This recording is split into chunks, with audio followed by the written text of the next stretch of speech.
Today, because you were kind enough to ask, I am doing a Sisterlocks update. So I'll begin by taking down my top knot, well, or my bun, whatever you want to call it, to show you my hair. I just got a retie 2 days ago.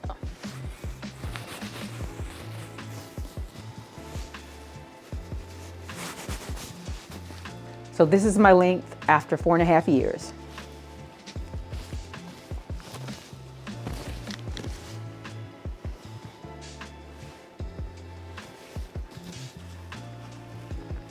I have to admit, over the past year, my hair has not been my priority. There have been a lot of life changes that have impacted my lifestyle, and my retie schedule, my wash schedule, hair care, not a priority. Oftentimes I wear my top knot or a bun or do a braid across the front. But at night I would put on my bonnet and live my life, do it all again the next day. That's kind of how I've been living. I have not been wearing my hair down a lot.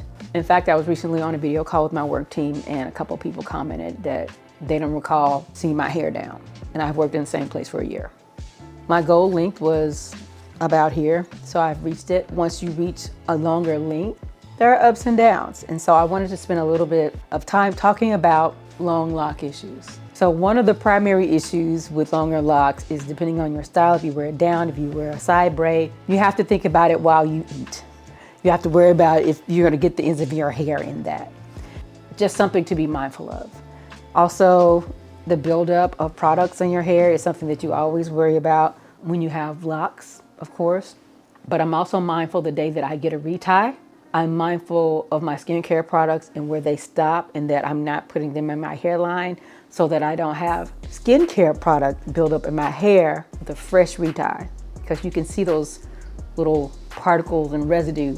Even if it's sunscreen, you can see the sunscreen in your hair if you get it too close to your hairline. Another thing about longer locks, it doesn't necessarily hide scalp issues or hair loss issues. I have shared in previous videos that I have alopecia. Now, the type of alopecia, I was originally diagnosed with CCCA, but I recently moved to Ohio, and the dermatologist that I've seen most recently basically said, you have androgenic alopecia. So basically he said, girl, you getting old and you losing your hair. So I don't know, get some Rogaine. So I went to the dermatologist to talk about hair loss and locks.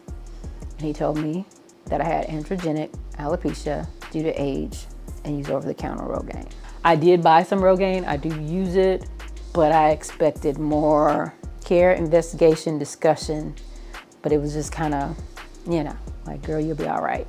I didn't love it. So I'll seek a third opinion now, I guess, but it's kind of sparse in the crown, and it's one of those issues that I'm a little bit insecure about. And after this video, I'll probably put my hair back up in some style. I'm about to travel soon, and I don't particularly like to travel with my hair down, and that's another thing. I don't like to have my locks down when I'm in airlines. I just don't want my hair hitting the back of the seat or potentially being in someone else's way. I've had less travel issues with security, but in the recent past, when I used to have my hair up, I'd always get stopped in the security line so they could feel around in my hair. I'm glad to report that that is no longer the case. However, I might have an update after today because it's a travel day. Another thing about longer locks is time consuming to get your reties. And if you miss your scheduled retie, and I'm generally a every 6 weeks person, but due to some scheduling conflicts and travel, this weekend's retie was a 9-week retie, and the price was more than double my regular retie. But that is my fault. It takes so much longer if I don't keep a schedule. And I would say my retie took about 6 hours. Also, another long lock issue is that as your hair gets longer, it gets heavier, and it becomes a little bit more of a chore to wash it, and you have to really consider if you want to wash loose and detangle more, or consider if you want to 2-strand twist or braid and band. I used to look forward to not having wash days, and I still don't have wash days, but it is time consuming to wash my hair. And then of course you have to consider the drying time. Do you sit under a hooded dryer, air dry? Do you have a hand dryer? Also, as I mentioned hair loss, I think it's not just androgenic or CCCA alopecia. Also stress and grief have caused me a fair bit of hair loss. I'm sure that contributed to my hair loss. I don't know, you think you get your hair in these lock styles and that it won't fall out. But in my sink, on my floor, in the mornings as I manipulate my hair, I can see coils of hair that have come out because of stress and whatever, stress, diet, aging, all the things. And so I have to admit I have had some hair loss. Another thing is lock loss. I have lost probably 4 locks along my journey so far. And I think that's because as these get longer, as I mentioned, they get heavier. And if your hair density at the root is not strong enough to hold that growing lock, it'll break off. 4 locks after 4 years, I'm fine. I've also cut locks. Would I recommend that? I don't know, I think it's a personal decision. But it is a family trait for me that hair doesn't go great in these areas. So I had 2 baby locks started here and 1 back here. And it really just messed up the aesthetic of me trying to put my hair up. And they were kind of right in the baby hair area, so I just cut them and it's fine. If your hair is this long and then you got locks in the front that are like that long, it makes it hard to create the longer updos and for everything to look nice and neat. One trick that I use is I take some of those shorter locks and combine it with a longer lock to create my updos. I will be sure to leave a list of the products that I currently use and products that I would recommend in the description. Most of these products will be available on Amazon, thus the links will be Amazon affiliate links. So if you choose to use them, I appreciate it. If you don't want to, I definitely understand. Now, as far as hair goals for the future, I really don't have a lot of hair goals. I've decided against coloring my hair right now.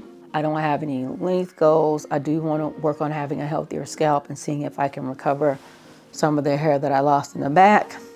I might consider red light therapy and other treatments. Hair goals, healthy scalp, maybe regrowth. I may start a regimen of vitamins and supplements to help with hair growth or to at least stop hair loss. Most of my life goals right now are not centered around my hair. And that's one of the reasons that I don't do a lot of hair content right now. I just have other interests, even though I will continue to do occasional hair updates. Of course, who doesn't want their hair to look good, but it's just not a topic that I can continue to talk about week after week after week. Now, I did find some Sisterlock documents that I wanted to share with you. So I found my little Sisterlock packet when I was looking for some documents. So I found the business card of the consultant that installed my locks. And just in case that didn't focus, her name is Chastity Vaughn, and she is a Sisterlocks brand ambassador and our certified Sisterlocks consultant, and her salon is S2R Studio. Something to remember. So I found my official Sisterlocks birthday certificate, and that was November 1st, 2019.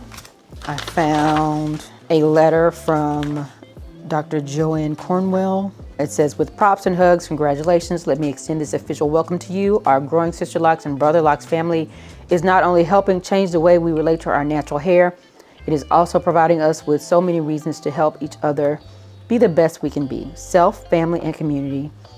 We're all linked. Let's celebrate the connection that Sisterlocks allows us to feel in such a positive way. I hope that your Sisterlocks/Brotherlocks experience will always be a fulfilling one. My best regards, Dr. Joanne Cornwell, owner, Sisterlocks. So that was wonderful. So yes, you have to mail in documents to verify that you had your Sisterlocks installed, and you get a little certificate, a little letter. It's real cute, real cute.